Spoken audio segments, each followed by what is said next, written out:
How to be happy. Develop a happy outlook by looking for the positive and cultivating optimism. Be compassionate to yourself and heal past traumas. Learn to live happily by setting meaningful goals for yourself and doing what you enjoy. Go beyond your comfort zone and remember to smile. Lastly, interact with others, especially family and friends.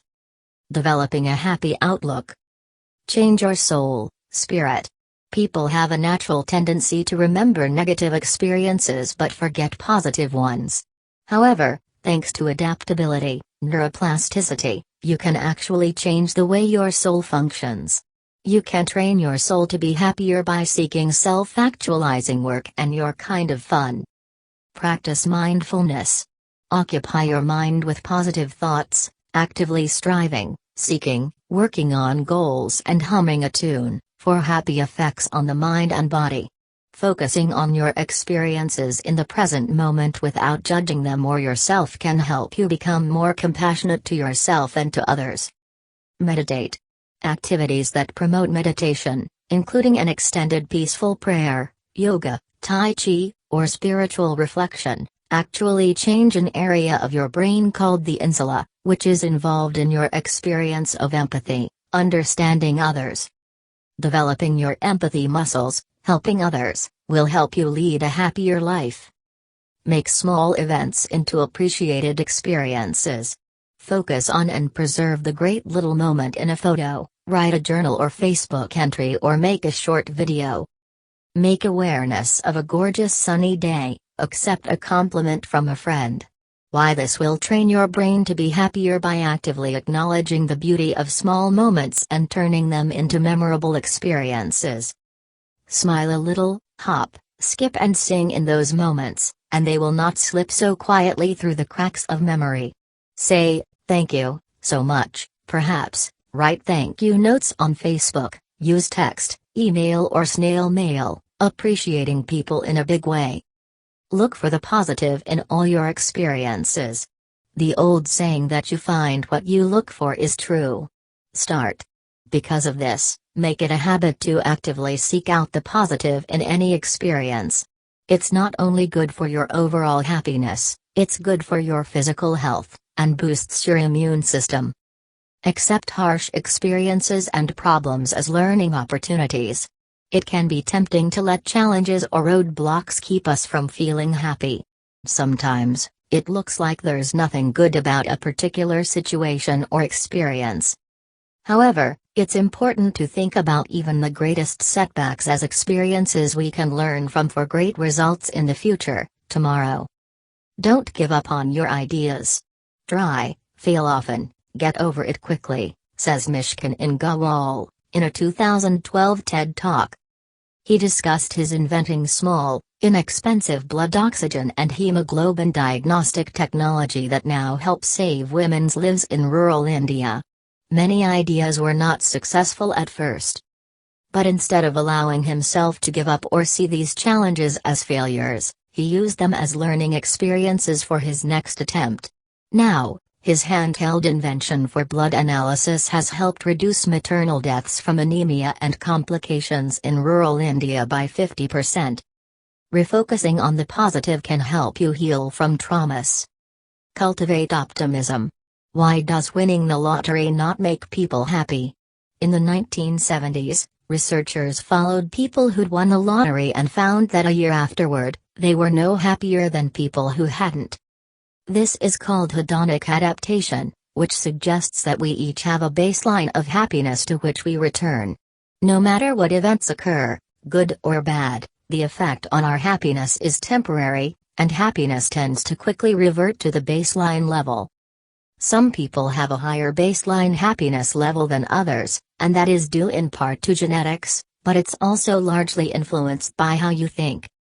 There is power in intentions, having a purpose. Positive thinking is an important component of self-esteem and overall life satisfaction.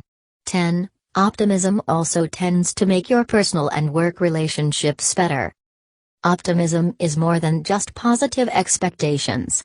It's a way of interpreting everything that happens to you. Pessimism tends to explain the world in global, unchangeable, Internal terms: everything sucks, I can't do anything to change this, it's all my fault. Developing an optimistic outlook means thinking about yourself and your world in limited, flexible terms. Living happily. Own yourself. This means to accept and embrace your habits, your personality, the way you talk, look, your voice, everything that makes you you. Remember that you're a unique person who has value and is worthy of love and respect. Learning to be comfortable with yourself will help you project confidence to others and live a happier life. Don't apologize for traits that are part of you, like your personality, your voice, or habits. If there are traits you want to change, make sure you're doing it for you and not because you feel like someone else has told you to. Make your decisions based on your values, not what others have declared you should do or be. Love your body. It's unfortunate that in today's world, both men and women are bombarded with images of how we're supposed to look, dress, or behave. These stereotypical ideals can cause a lot of harm. Practice finding things to love about your body. Put sticky notes with affirmations such as "you're beautiful" or "you're awesome" on your mirrors. Embrace that bodies come in an infinite variety, and yours is unique to you. Make a list of your strengths. Be honest with yourself. Write down everything that you know or are good at, no matter how minor it may seem to you. You can scuba dive? That's awesome. You can network with others on a team? Sweet. You can make a frozen pizza without burning down the kitchen? You made some good grades. You sing in the bath. That's good too. Don't compare yourself negatively with others. Remind yourself of your options by listing and appreciating small, good or great fun moments that occur. Accept simple fun. Set meaningful goals for yourself. Take a good long look at your life, your values, and the person you want to be. Set goals that are meaningful to you and accord with your core values. Research suggests you're more likely to achieve these goals and feel happier having done so. Ask yourself some big questions, like how do I want to grow? Or what impact do I want to have on the world? Be realistic. If you're 5 feet tall, your chances of stardom as a professional basketball player aren't great. Making realistic goals doesn't mean you have to limit yourself to what you know or can do now, just that you acknowledge your situation and abilities when you're making your plans. Keep your goals action-oriented. It's vital that you set goals that you can achieve. Remember that you can't control what anyone else does or thinks, only what you do. Don't set a goal that relies on others' actions for success. Frame your goals positively. You're more likely to achieve your goals if they're framed as something you're working toward, not something you're running away from.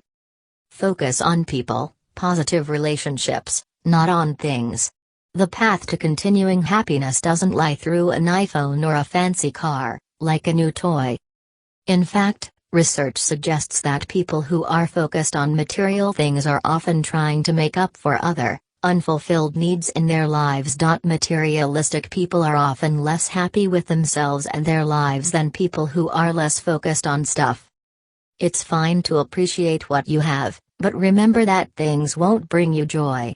They may even increase your likelihood of feeling sad or fearful. Of course, you need to make enough money to meet basic needs: food, shelter, and clothing. If you're living in poverty, you are far more likely to experience sadness and frustration than people who are economically comfortable, largely because of all the stress you're under.